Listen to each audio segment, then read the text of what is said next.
Olá, estamos iniciando mais um podcast Inova Aí. Hoje, nosso convidado, secretário de Desenvolvimento Econômico, Agricultura e Meio Ambiente da cidade de Piratini, Leonardo Polina.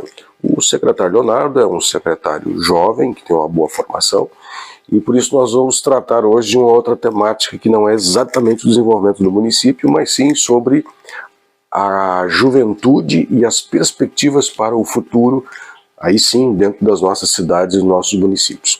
Secretário, o senhor que é um secretário jovem, sabe, lida e trata e se relaciona frequentemente com a juventude do seu município. O que você tem percebido em relação ao perfil dos jovens de hoje, em relação aos jovens do passado? Quais são as perspectivas que você vislumbra diante das novas gerações? Primeiramente, agradecer novamente o convite, né, João, para estar trocando essa ideia a respeito de assuntos tão pertinentes. E já de antemão, já entrando nesse quesito que o senhor comentou, eu acho que eu sou como a gente estava comentando, eu sou um case dessa nova geração, porque eu não me vejo, vou fazer uma meia-culpa, digamos assim, eu não sou tão tecnológico que hoje em dia a gente vê crianças com 4, 5 anos de idade dominando celulares e seus vídeos favoritos em plataformas. E eu tive esse contato já com 13, 14 anos por aí. E ao mesmo tempo eu me desenvolvi nessa mudança, nessa transição tecnológica, digamos assim. E é assombrosa, né, a mudança. Eu costumo brincar nas minhas particularidades, no meu ambiente familiar, assim, que às vezes eu me sinto, desculpa o termo, mas burro, assim, né, olhando as crianças hoje em dia. Nessa época eu não mexia no controle da TV da sala, digamos assim, né? E hoje em dia essas crianças estão cada vez mais desenvolvidas, cada vez mais antenadas, e isso é bastante impactante, assim, num primeiro momento. Sim. Mas também é o passo que eles ficam deficitários em alguns outros pontos, que eu creio que a gente vai se aprofundar na sequência. Isso. Então, eu resumo essa introdução da nossa conversa como eu fico assustado, às vezes, com a celeridade de todos os processos. Mas, ao mesmo tempo, eu tenho uma familiaridade porque eu me desenvolvi nesse meio tempo, digamos assim. Na verdade, nós estamos vivendo, sobretudo aqueles que estão na faixa dos 40, 50, é a última geração que vivenciou um período em que os pais e a escola eram os referenciais disciplinares e tecnologia praticamente era inexistente e se criavam os próprios brinquedos, né? A juventude de hoje, ou as crianças de hoje, elas já nascem conectadas, elas passam mais tempo do seu dia conectados do que brincando ou fazendo algo fora disso. E isso é bastante assustador, especialmente quando você percebe que adultos aprendem com crianças. Sim. E isso dá um choque. E aí gera-se uma confusão também, que à medida em que o adulto aprende com a criança, ele passa a respeitar essa criança, ao invés de cumprir com sua atribuição de pai ou de mãe, que implica não só em agradar ou em se divertir com, né? Então é uma transição que se vive bastante contundente, bastante forte. E o fato de se ter domínio de certas tecnologias ou de saber certas coisas, isso não implica em absolutamente nada a ver com maturidade. Certo. E aí é que entra a confusão, porque muitas das gerações que são chocados pelo tanto quanto as crianças hoje dominam tecnologia, acham que isso é inteligência, e não é. Uma coisa é conhecimento, outra é você ter uma boa base de dados, outra é você dominar certas tecnologias, e outra é a questão da sabedoria, do conhecimento e até da maturidade. Então essa transição que nós estamos vivendo agora tem alguns avanços extraordinariamente positivos, mas outros nem tanto. E aí entra essa questão da maturidade das novas gerações. Eu concordo plenamente com tudo que o senhor falou, e só para colaborar um pouco mais, falando de uma experiência própria, eu ainda sou da época, parece que eu sou, né, mas eu ainda sou da época que com 18 anos tu tinha que saber o que tu queria fazer no vestibular, tu tinha que ter alguma... Eu, como queria jogar bola, vivia uns embates familiares meio fervorosos, mas eu tinha que saber o que eu queria. E eu creio que seja uma culpa até um pouco da própria sociedade, assim como um todo, porque como em outrora a gente apertou demais esse ponto de acelerar a criança ou adolescente que seja amadurecer muito rápido, no rigor da vida, digamos assim, tomar suas decisões e chegar com 18, 19 anos completamente ciente do que vai ser pro resto da vida, e isso vem nos provado ano após ano que não existe, que é uma coisa totalmente utópica, digamos assim. Eu, de certa forma, acho que afrouxou um pouco, seu João. O senhor me entende? Não sei se o senhor concorda comigo, mas eu acho que hoje está muito solto, sabe? O que antes foi muito apertado, hoje está muito solto. Acho que a gente está na busca do equilíbrio, digamos assim, para que o adolescente tenha aquela liberdade para demorar um pouco mais. Eu não sou pai, mas convivo com jovens da minha idade, com os meus sobrinhos e tudo mais. Eu creio que tenha que haver essa liberdade para o próprio jovem se desenvolver e se descobrir, digamos assim.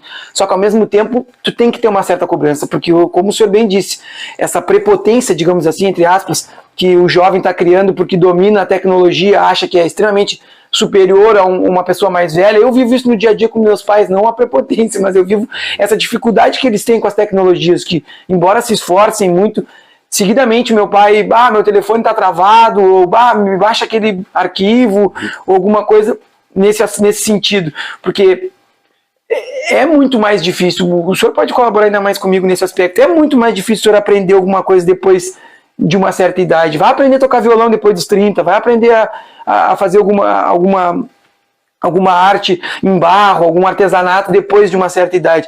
A gente vê as crianças hoje em dia desenvolvendo habilidades, falando 2, 3 línguas com uma facilidade, com uma fluência absurda. Por quê? Porque é muito mais fácil de aprender quando tu é novo e tu tem muito mais tempo, né, Sérgio, para se dedicar àquele tipo de coisa.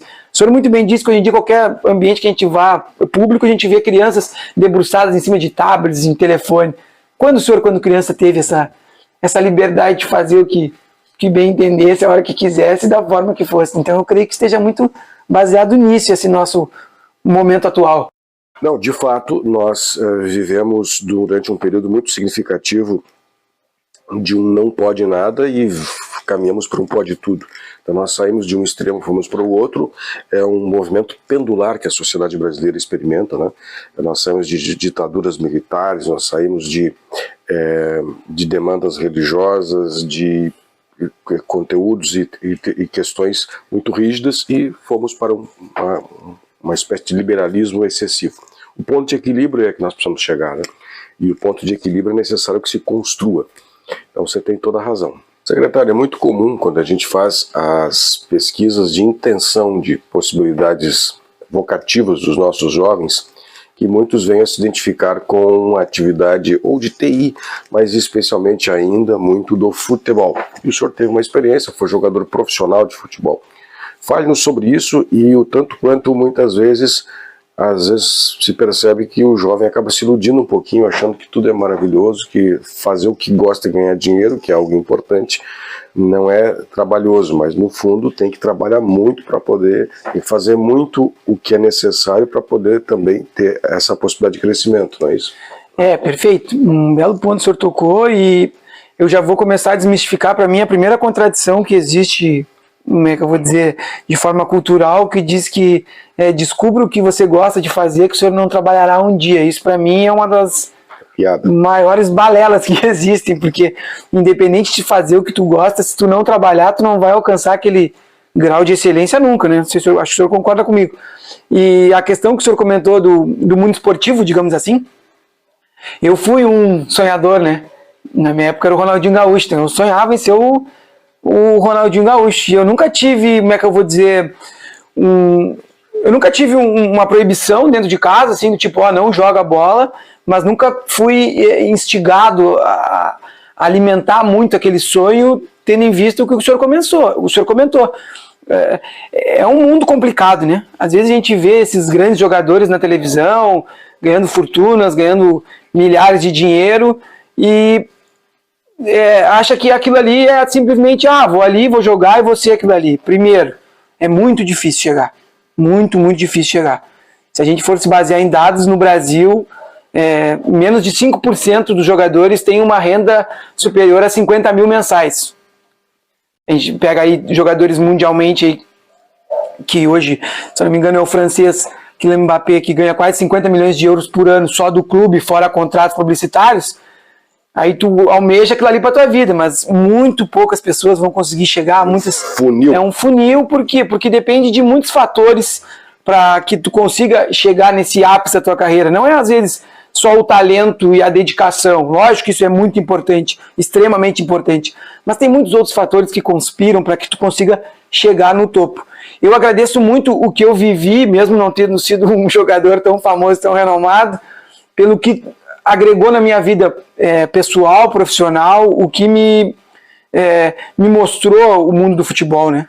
O quanto tu precisa te socializar com N personalidades, com inúmeras histórias de vida, inúmeras realidades sociais. Então é um aprendizado humano, digamos assim, gigantesco, porque a gente tem que se adaptar a inúmeras situações e viver com pessoas que têm problemas sociais, problemas familiares. Você também pode, em algum momento da sua vida, estar à mercê de situações assim, e você conseguir trabalhar esse lado psicológico com o lado físico, com o lado emocional é bem complicado. Então eu também não quero desmotivar ninguém que tem esse sonho, muito antes, pelo contrário, eu incentivo. Hoje a gente tem, eu e uns amigos possuímos alguns negócios ligados ao futebol, ao esporte, então a gente acompanha esses meninos de muito perto, e isso também me dá uma segurança para direcionar, né? Quem sabe tu segue assim, não deixa de estudar, não deixa de procurar outras alternativas, porque eu mesmo me fiz engenheiro agrônomo depois de uma desilusão, vamos dizer assim, profissional, porque eu tinha sonho de ser um jogador de nível de seleção brasileira, de viver esse mundo que tantos vivem, desfrutam, né? Mas também não dá para deixar de esquecer que existe muito trabalho duro na rotina de jogador profissional. A gente pensa que é só aquela hotel 5 estrelas, grifes famosas e grandes centros. Não, jogador de futebol é muito difícil, é viver longe da família em período praticamente integral, é passar o verão, ao invés de ir na praia, dentro de uma academia, numa caixa de areia, em campos de futebol que são extremamente escaldantes. Então foi uma realidade de vida bastante salutar, digamos assim, porque me preparou. Não que eu não esteja em constante preparo, né? Porque eu acho que a gente se desenvolve dia após dia até morrer, digamos assim, mas me ajudou em inúmeros aspectos, porque esse lado de gestão de pessoas favorece muito, porque tu consegue, teoricamente, tentar criar um ambiente para que as individualidades sobressaiam. Para mim, o futebol, a tática do futebol é essa: tu conseguir estudar o teu corpo de atletas, de profissionais, digamos assim, e conseguir montar um esquema e um ambiente para que as suas individualidades se sobressaiam. Vão ter, lógico, os mais talentosos, mas eu costumo usar uma frase bem bacana, um ditado bem bacana, que para te construir, vamos dizer, um prédio, tu precisa de um engenheiro e de quantos pedreiros, de quantos serviçais, mão de obra bruta, digamos assim. Então eu creio que seja mais ou menos essa a semelhança, essa analogia aqui. Então todo local eu creio que seja assim, toda a equipe, tanto da secretaria que eu trabalho, quanto a própria equipe que eu faço parte, porque eu também sou gerido. Então é bem isso, é criar um ambiente para que o profissional consiga expor, botar para fora o que ele tem de melhor.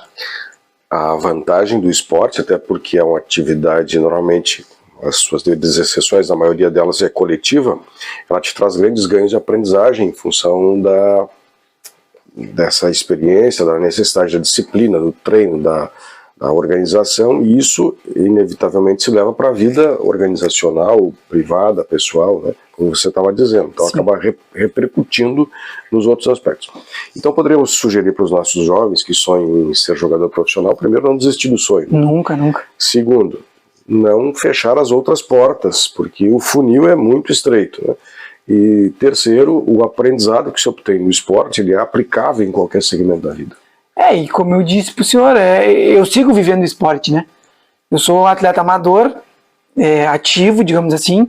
Fiquei um período parado devido a uma fratura, mas é uma coisa totalmente corriqueira na vida de um esportista, mesmo que amador.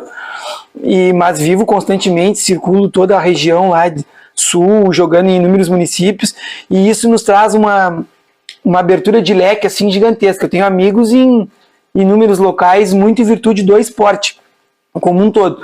Hoje eu pratico alguns outros esportes e tal, como eu sempre pratiquei, mas o que o esporte, o espírito coletivo, a amizade que tu cria, é um ramo extremamente farto, assim, e que traz uma experiência de vida mesmo, bastante relevante, assim, digamos.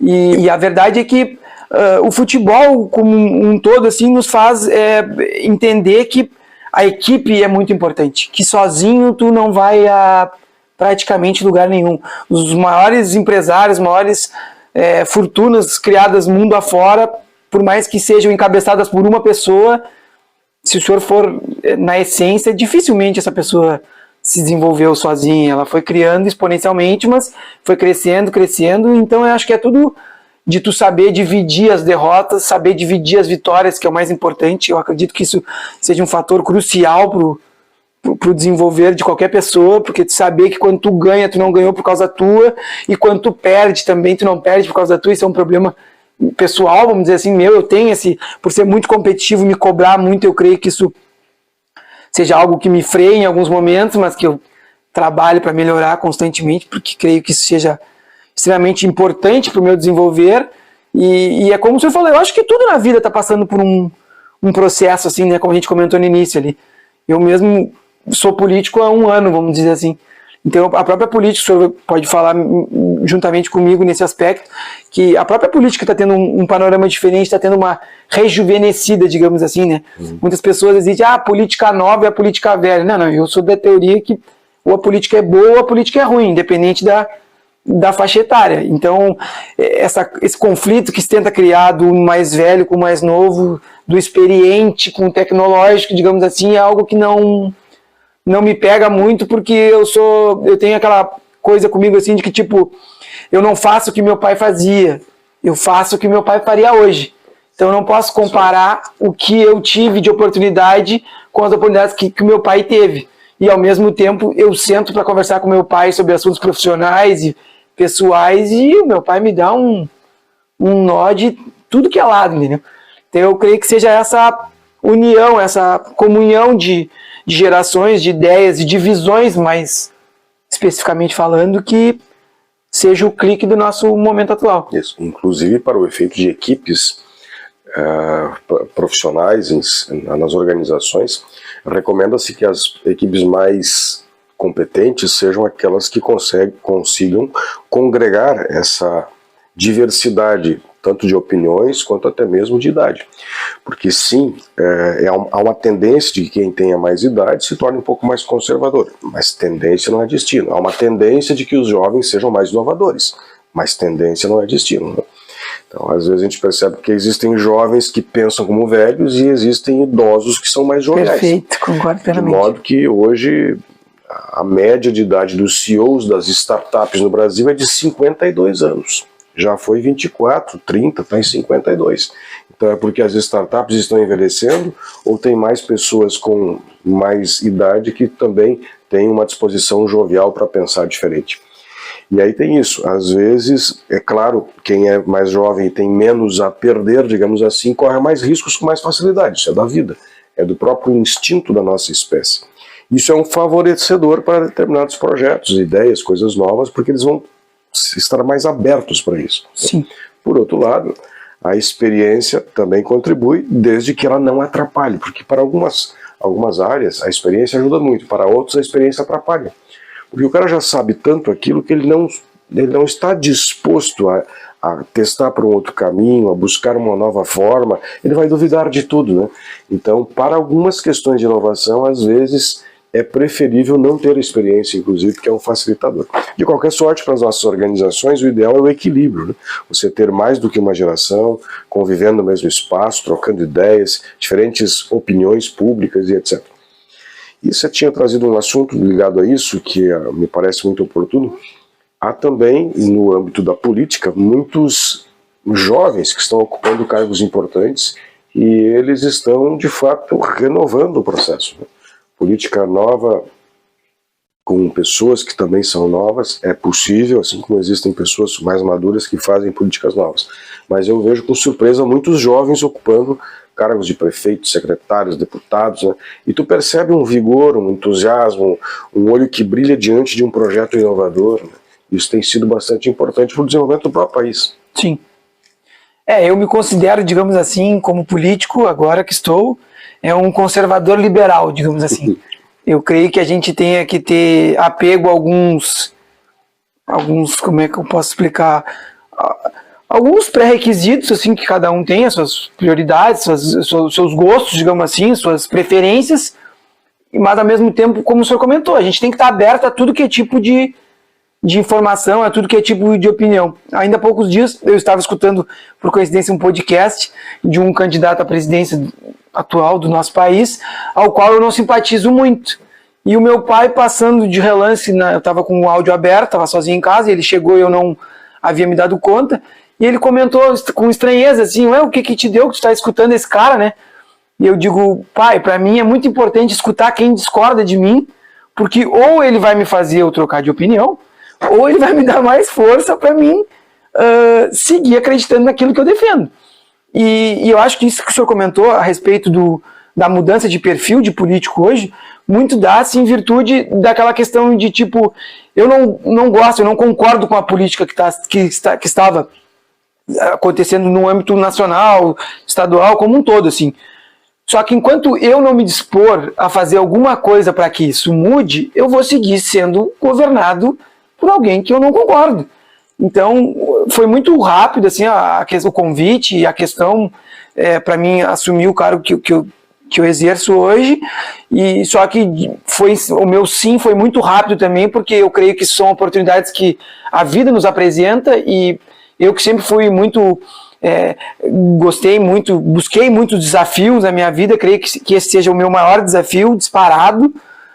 No início eu me assustei muito, porque era tudo muito novo, eu vinha de uma multinacional, então a burocracia do público é completamente diferente, a pegada, eu achei que fosse completamente diferente, mas devido ao nosso gestor, ao nosso prefeito, ter um pensamento mais de empresário, digamos assim, né?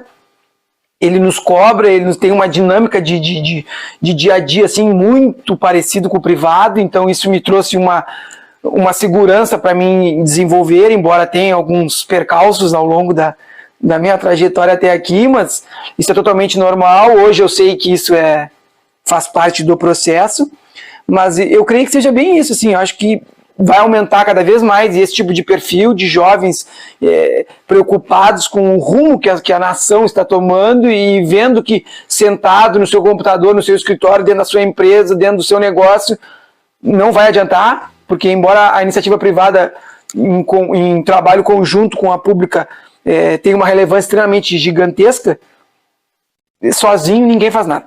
Eu sou desse pensamento. Eu acho que se não tiver um caminho a ser percorrido de forma mútua, assim, de os dois caminhos no mesmo rumo, dificilmente a gente vai conseguir alcançar um progresso grande num curto espaço de tempo.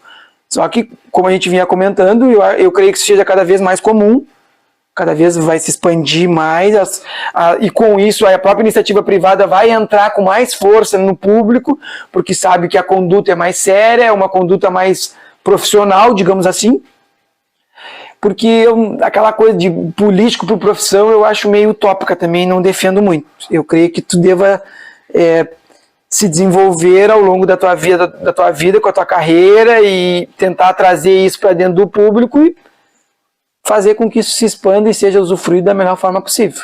Exatamente.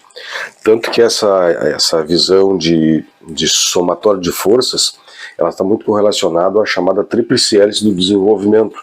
Hoje se fala em 4 hélices, em 5 hélices, mas a essência são as 3. É quando você alinha os projetos da iniciativa pública com a privada, onde o governo, o conhecimento, aí as universidades, as escolas técnicas e também os empreendedores, eles atuam juntos para poder fazer a roda do progresso acontecer. Então, o que você acabou de dizer, ninguém faz nada sozinho. E mesmo os grandes empreendedores que a gente estuda e fica encantado pelo que os caras fizeram pelo mundo, eles também não fizeram nada sozinhos. Alguns, inclusive, nem sabiam como fazer. Exato. O que o Steve Jobs entendia de programação? E o cara deixou um legado vigoroso. A empresa que ele deixou de herança para o planeta, ela hoje vale mais do que o PIB brasileiro. Perfeito. Mas ele tinha uma liderança, né? Ele conseguia aproveitar o potencial das pessoas que estavam na sua volta. E assim é também para com outros grandes empreendedores, e fazem ações muito impactantes. Mas você trouxe um assunto aqui que eu acho bastante importante. Assim como você está participando da política brasileira e tem prefeitos aí na faixa dos 20, 30 anos, bastante jovens, muita gente que participa, mas também nós percebemos, ao menos nas pesquisas que a gente tem feito pelo Instituto de Inovação, que há uma apatia por parte da juventude, né? Que eles acham que independentemente de quem ganhar, nada vai mudar, que eles pensam que não podem participar porque não têm conhecimento ou maturidade, e acabam deixando para os demais. E aí, como você também acabou de dizer, em outras palavras, mas se os bons não se dispõem, os ruins tomam conta. Não existe vácuo em ocupação de poder. Se alguém não estiver, alguém estará. Então a importância de que a juventude não só participe votando, porque é natural que o jovem inclusive vote contestando, que ele vote contrário, se é da natureza, né? Sim. Humana, mas que ele também ocupe espaço de poder, que ele crie instituições, que ele se disponha a fazer parte de um conselho, a quem sabe, por que não disputar uma vaga de secretário, né? Sim. Ofertando o seu nome, participando de agremiações políticas, porque isso faz com que a gente possa resgatar ideais de coletividade. Porque o que eu tenho percebido ao longo dos últimos anos é que nós nunca tivemos uma sociedade tão individualista quanto a que estamos tendo agora. Porque as gerações dos anos 70, 80, 90, elas tinham ideais coletivos, elas brigavam por grandes projetos nacionais. E nós tínhamos uma sociedade que era mais solidária, de certa forma, nas questões coletivas. E hoje você vê um sujeito sendo espancado na esquina e tem uns 3 ou 9 na volta para filmar e postar, e nenhum para separar e resolver. Sim. Então nós perdemos um pouco a sensibilidade, nos tornamos muito individualistas, de certa forma. Então creio que à medida em que os jovens comecem a participar desses movimentos, desses projetos, inclusive na área do empreendedorismo, ou sobretudo na política, que também a gente consiga ampliar o nível de maturidade da própria sociedade. Eu escuto muito entre os meus amigos, a gente tem algumas conversas informais, assim, como qualquer grupo de amigos, e a gente, seguido a política surge, porque hoje em dia é uma coisa que também me espanta de uma certa forma. Hoje em dia o assunto político política em si está muito presente na sociedade como um todo, na juventude, em qualquer âmbito e faixa etária, digamos assim. E aí esse dia, ainda conversando com um amigo meu e discordando da opinião dele, gerou um debate e tal, e aí eu perguntei ainda para ele qual é a tua ideologia política, né? E ele, não, eu não tenho ideologia política. Eu digo, isso é uma ideologia política. E a mesma coisa que quando eu escuto as pessoas dizer, vou votar nulo, vou votar branco. Tu tá tendo uma interferência na votação. Tu pode estar te isentando de uma responsabilidade. Mas tu não vai achando que tomar um partido ou branco ou nulo, ou A ou B ou C, é tomar um partido, independente dessa questão. Então eu creio que isso deva estar cada vez mais presente no próprio desenvolvimento da criança, do adolescente, lógico, que gradativo, né? Não pode também... Senão, porque tem uma outra questão. O senhor deve ter essa frase bem mais viva na mente do que eu, mas eu vivi a minha vida inteira isso. Eu tenho horror à política. Eu não quero conversar sobre política porque eu não gosto de política. E se a gente está descontente e está num rumo não tão bom do nosso país, principalmente, é muito em virtude disso, pela essa abstenção. De não querer discutir, de não querer debater, de não querer fazer parte. Talvez tenha um estigma, assim, um paradigma que a política é... Mas, como o senhor disse, se a gente não se envolver, se a gente não opinar, não participar, enfim, não se expor de alguma forma em prol de alguma causa que se defenda, eu acho que dificilmente a gente muda esse panorama, né? Com certeza, é necessário que haja participação.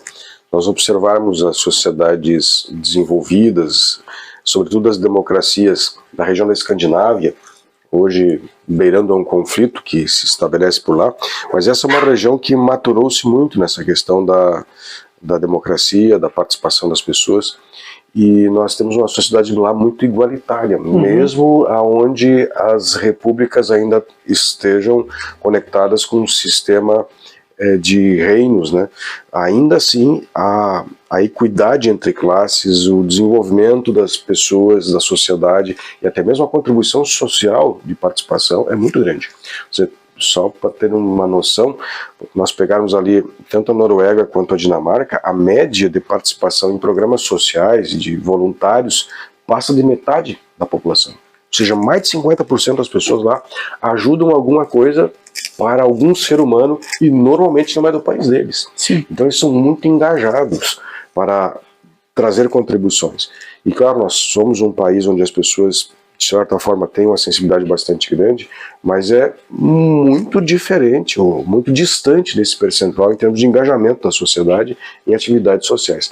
Nós, de certa forma, terceirizamos as nossas responsabilidades para o ente público e nem sempre estamos tão dispostos a contribuir com programas e projetos sociais. Então o que você traz aí é importante, quanto mais, especialmente os jovens que ainda têm um ideal normalmente um pouco mais incandescente, né, do que quem já viveu um pouco mais. É importante a participação deles em todos esses movimentos que inclusive o município está fazendo agora em relação a laboratórios de inovação, hackathon, atividades nesse sentido, que queiramos ou não traz a juventude para discutir o nosso progresso, o desenvolvimento, as estratégias econômicas, né, as novas economias.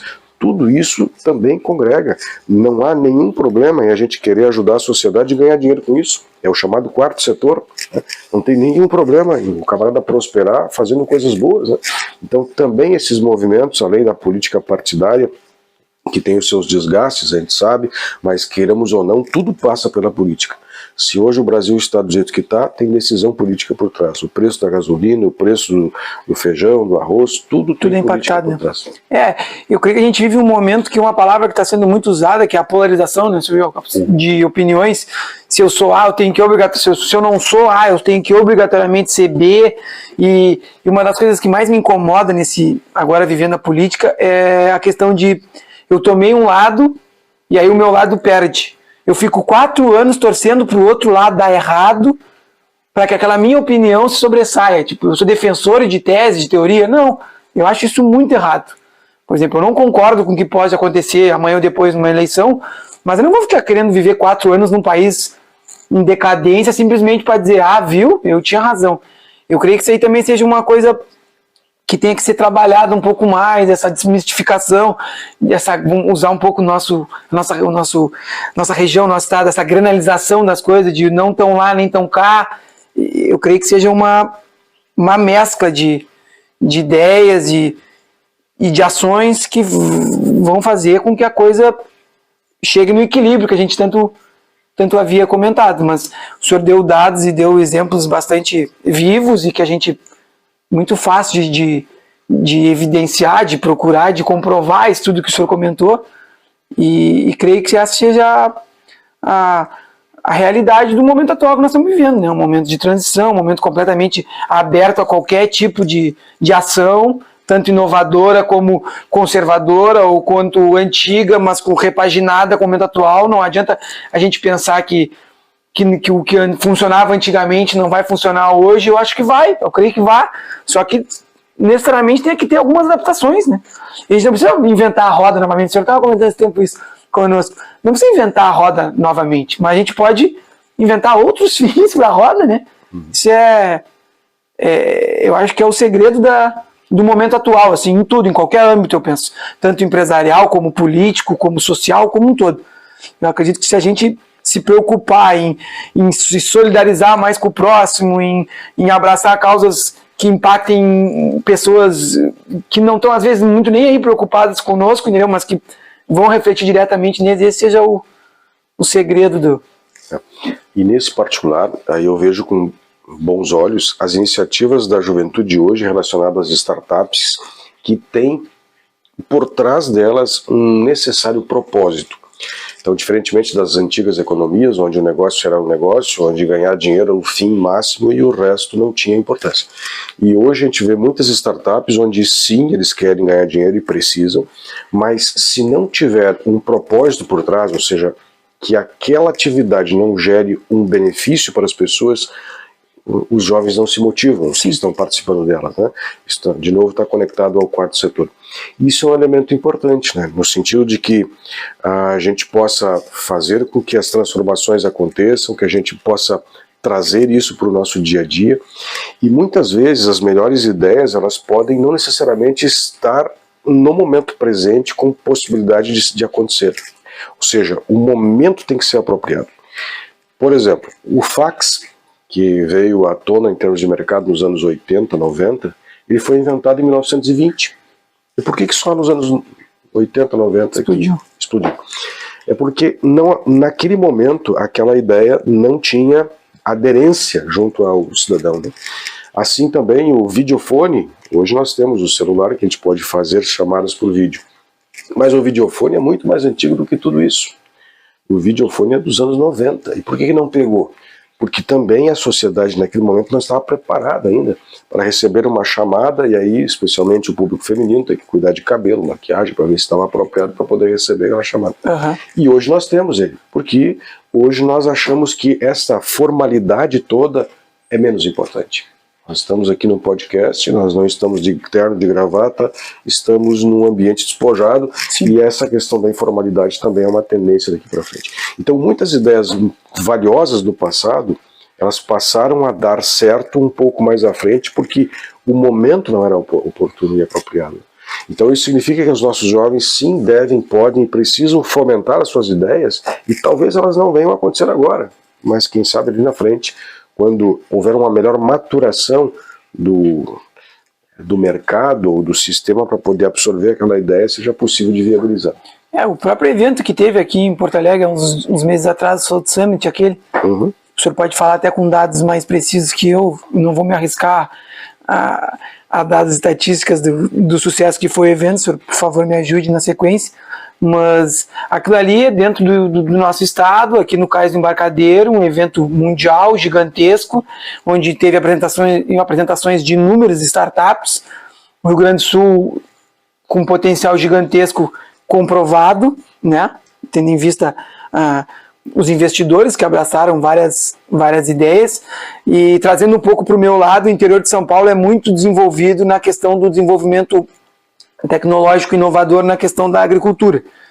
Tem eventos AgriShow, inúmeros eventos em Piracicaba, inúmeras cidades do interior de São Paulo que têm laboratórios gigantescos de empresas com fortunas incalculáveis que injetam muito dinheiro buscando soluções para que uma prática tão antiga, milenar, que é a agricultura, tenha facilidade, tenha uma praticidade ainda maior, tenha um alcance ainda maior. Existem inúmeras, a gente poderia ficar uma tarde inteira aqui conversando sobre o que a tecnologia agregou dentro da agricultura, e aí nós podemos falar na saúde, né, na educação. Então eu creio que é bem nessa pegada que a sociedade como um todo está se desenvolvendo, e tem que se desenvolver ainda mais, tem que trazer cada vez mais pessoas experientes para o contato com o mais jovem, um pouco para passar um pouco dessa experiência para o mais jovem, e o mais jovem nutrir o próprio experiente para que ele tenha aquela vontade de seguir lutando. Eu vivo isso muito em casa com o meu pai, que é um senhor de 70 anos de idade, que parece uma criança cada dia que levanta e vai para o campo cuidar da criação, digamos assim. Então a gente traça um paralelo bem importante para nós. A gente consegue buscar um pouco desse novo ambiente que a sociedade está criando, que as novas tecnologias nos trazem, e levando para ele está usufruindo da maneira que ele consegue absorver, porque também não é muito fácil para ele absorver esse turbilhão de informações que instantaneamente a gente consegue ter na palma da mão com o celular. Ao mesmo tempo ele consegue dar um tom mais ameno para essa celeridade que eu tenho comigo, que a minha geração tem. Ele consegue me equilibrar nesse aspecto, dizer: meu filho, tudo é processo, tu vai demorar um pouco para chegar, tu vai errar até tu acertar. Isso faz, porque hoje em dia a gente vive muito imediatismo, eu acho. O jovem principalmente tem muito isso. Eu quero fazer aquilo porque aquilo dá muito dinheiro, e eu quero começar hoje e amanhã eu quero estar rico. E não quero passar por problema nenhum, vai dar tudo certo. E isso é completamente descartável, não existe essa hipótese. Tu vai ter que trabalhar duro, tu vai ter que estudar bastante, tu vai ter que te dedicar, tu vai ter que subir degrau a degrau para chegar lá em cima. E ainda eu costumo, brincando com a Jennifer, com o senhor, esse tempo ainda falei, é bom chegar no topo, né, mas é difícil respirar lá em cima. Então, para tu te manter lá em cima, é muito suado, é muito mais dificultoso. Então, o simples fato de chegar não te garante nada, né? O senhor pode me ajudar ainda mais nesse aspecto. Então, é mais ou menos isso. É assim que eu penso. A escalada é difícil, é dolorosa, mas cada calo tem um significado, tem uma história para se contar e tem uma importância gigantesca, e conseguir num futuro passar isso adiante, eu acho que é o maior legado que tu pode deixar é isso que o meu pai me passa. A maior herança que ele pode me dar, ele diz que é o conhecimento, que é algo que ninguém te tira. Diploma, tu faz uma burrada aí que às vezes tu nem sabe o que tu tá te metendo, e os caras te caçam teu diploma, o poder que tu tem, amanhã ou depois tu não tem mais, o status que tu ocupa hoje, amanhã pode tu não ter mais, mas aquilo que tu adquire ao longo da vida, as relações que tu constrói ao longo da vida, eu acho que isso são coisas que herança nenhuma nos paga, né? Então é mais ou menos isso que eu penso. O networking e o capital relacional, né? Ter relações que são importantes, que abrem portas. Hoje no meu dia a dia eu consigo viver isso, porque eu consegui construir uma história bastante importante em vários locais, e hoje a gente vê que essa relação abre muita porta, né? Porque querendo ou não, política nada mais é do que tu saber onde ir, conversar com as pessoas certas, conseguir transmitir a tua ideia de uma forma bem abrangente, ao mesmo tempo sucinta, para que a pessoa não se canse de ti muito rápido.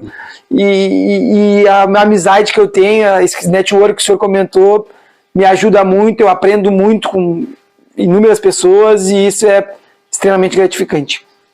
Muito bem, fechamos nosso podcast de hoje com o secretário Leonardo Polina, secretário de Desenvolvimento Econômico, Rural e também do Meio Ambiente do município de Piratini.